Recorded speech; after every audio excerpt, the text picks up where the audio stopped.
Welcome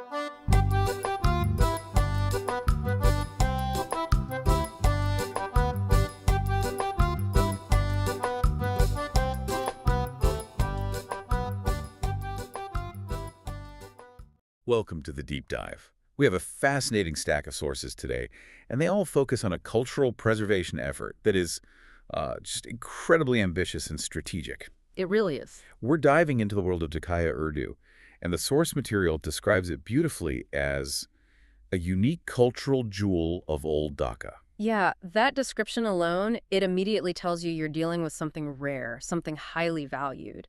And our mission here is to really look under the hood of the organization that's driving this. The Dhakaiya Urdu Language Group, or Yeah. DUL1. Exactly. And this isn't just about archiving old books. It's about understanding their strategy to preserve a community's, well, its fundamental history and traditions. Okay, so let's unpack that. Their mission statement. Mm-hmm. The sources say the group's journey started with a deep love for the language, which, is the emotional fuel. Mm-hmm. But the strategy is what really stands out to me. Their central belief is stated so clearly. Every word, every memory, and every voice matters. That's a powerful call to action. And what's fascinating is how fast that dedication becomes, practical strategy. It's right there in their materials. How so? The main statement is presented in 3 languages: English, Bengali, and Urdu. That single choice tells you everything. Right.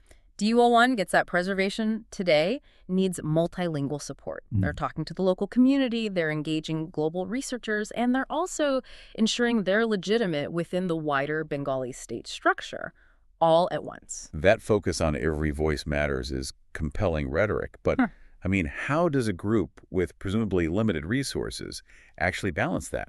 Preserving rare, centuries-old manuscripts versus, supporting modern digital community voices. That's the challenge, and it requires serious structure. Which they seem to have. They do. They call themselves a humble yet determined effort, a movement. But you need more than enthusiasm for the long haul, and you see that structure. There's a founder and chief executive, a steering committee. So they've moved past the hobbyist stage. Completely. This is a serious long-term institutional commitment, and that's essential if you want things like grant funding or legally sound archives. So the movement is the energy, but the structure is what gives it longevity. They clearly define their purpose: language preservation, history, and heritage, and they invite people in with be a part of the movement. Precisely. They want collaborators, not just a passive audience. And if you look at their output, you really see the return on that structured commitment.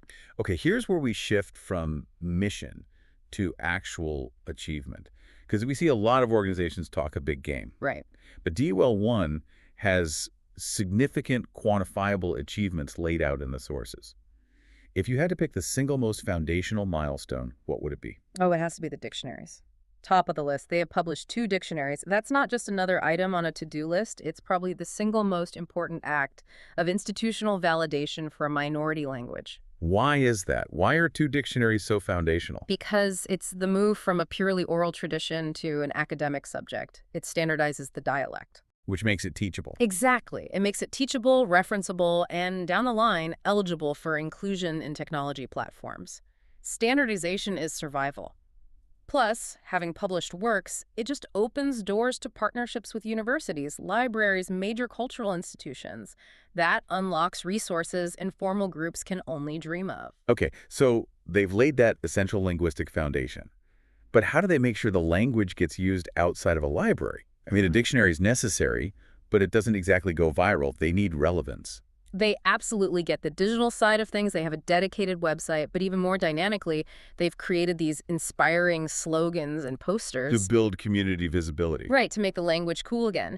And crucially, they launched Dhakaiya Urdu Vision on YouTube. So what are they actually putting on this YouTube channel? What's the pitch to a generation that is just saturated with modern media? They're meeting the audience where they are, which is online video. They've recognized that outreach today is content creation. This isn't just about posting static PDFs. It's about dynamic programming that keeps the language visible and shows it has a use today. And it seems their efforts are backed by some serious scholarship, too. The sources mention they're conducting dozens of seminars, workshops, discussion groups. Yes, and that's paired with critical external validation. Their recognition in Wikipedia, for instance, that signals that the world outside the organization is starting to accept their data, their historical narrative, Which feeds into their long-term goals. right into their long-term focus on digitization and archival initiatives. So their manuscripts aren't just, moldering away in a back room somewhere. And if you dive into their knowledge hub, what really stands out is just the sheer breadth of it all. This isn't just grammar lessons. No, it's an entire cultural ecosystem. It's truly comprehensive. The hub covers language and culture, but then it dives deep into literature, including specific genres like poetries, ghazals, qawwalis, naat, and hamd. Okay, we should pause there for a second. We need to clarify those specific genres. For our listener, what are those forms, ghazals, qawwalis, naat, hamd? What do they tell us about the culture DO1 is trying to save? They tell us that DO1 is saving the community's emotional and spiritual heart. Ghazals are these traditional romantic or spiritual poems. They often deal with themes of love and separation. And qawwalis. Qawwalis are that powerful rhythmic devotional music you associate with South Asian Sufi tradition. And Naat and Hamd are specific praise poems directed towards the Prophet Muhammad or to God. By including these, they're preserving the vehicle for the community's most profound beliefs. That's powerful context. So now let's get to what I think is the ultimate strategic pivot and maybe the biggest surprise in the source material. DO1 integrates this heritage language into some deeply unexpected, practical, modern fields. This connection is the strategic genius of the entire operation. The resources go way beyond poetry and history. They cover general knowledge, science and technology, safety in day-to-day life, occupational health, and health awareness. So many others. Why are those topics, occupational safety and technology, why are they so critical for a language preservation group? Why not just stick to literature and grammar? Because if a language isn't economically relevant or, useful for survival in the modern world, it will get replaced. By the dominant languages, Bengali or English. Rapidly. It'll be replaced by the languages that convey that essential contemporary knowledge.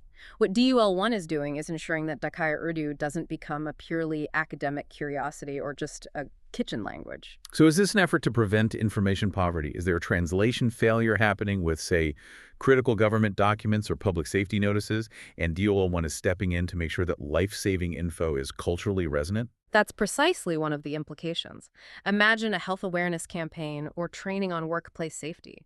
If the materials are only available in a language or a context that doesn't really connect with the old Dhaka community, The information fails. the information fails. DUL1 is closing that crucial communication gap. They're making sure that critical knowledge, from new tech standards to disease prevention, is immediately accessible in Dhakaiya Urdu. It makes the language a living, working tool. And while they're looking forward, they are still deeply rooted in the past. They have a library and a resource center with public domain books and, critically, manuscripts and rare Dhakaiya Urdu archives. That's the high-level physical preservation. It's a complete ecosystem. They handle the rare physical archives, they digitize them, they standardize the vocabulary with dictionaries, and then they apply that knowledge to modern concerns like occupational health. A complete circle. A complete circle of preservation and utility. And they top it all off by facilitating community interaction through a dedicated community forum with full multilingual support. So what does this all mean? We've looked at an organization that's done everything from archiving rare manuscripts to publishing dictionaries, defining the cultural ecosystem, and even making sure Dhakaiya Urdu can be used to discuss technology. The sources say they're driving forward, onward with purpose. And that's exactly what it is. This work ensures that the language, the history, the tradition, all of it is kept alive for future generations. It's just a powerful example of how communities can fight information loss. By focusing on practical application. Yes, on practical application and contemporary utility right alongside the archival work.